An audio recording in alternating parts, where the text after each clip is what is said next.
Être visité ou nous faire voir, être ou paraître, telle est la question du jour. Chers amis, l'évangile de la visitation nous invite à aller plus loin que le poids des apparences. Il nous demande de nous mettre à l'écoute de notre intériorité, car c'est de là que jaillissent les émotions et les attitudes justes qui nourrissent les vraies rencontres. Souvent, nous restons avec les autres dans une attitude un peu superficielle et convenue. Nous savons ce que nous pouvons dire ou ne pas dire, faire ou ne pas faire pour être bien vus. Mais avec un être aimé, nous n'avons pas besoin de réfléchir à notre apparence. Si notre cœur est riche, riche sera aussi sa manifestation ou sa visitation. Pas besoin de beaucoup de paroles, comme dans l'Évangile, mais juste la joie de la rencontre, la joie des cœurs, mais aussi la joie des corps, car ce sont bien les entrailles qui tressaillent.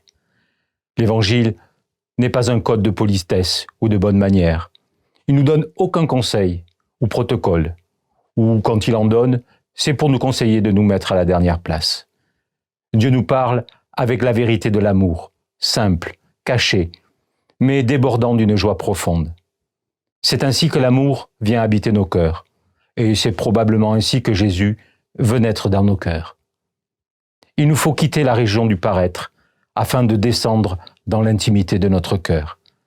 Dans cette visitation, nous retrouvons des trésors de tendresse, des trésors d'amour et de pardon qui n'attendent qu'à être exprimés et vécus par la grâce d'une vraie rencontre.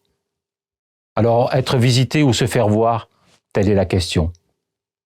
Chers amis, tendresse, amour, pardon sont les cadeaux que je vous propose d'offrir à vos proches aujourd'hui pour vivre cette visitation.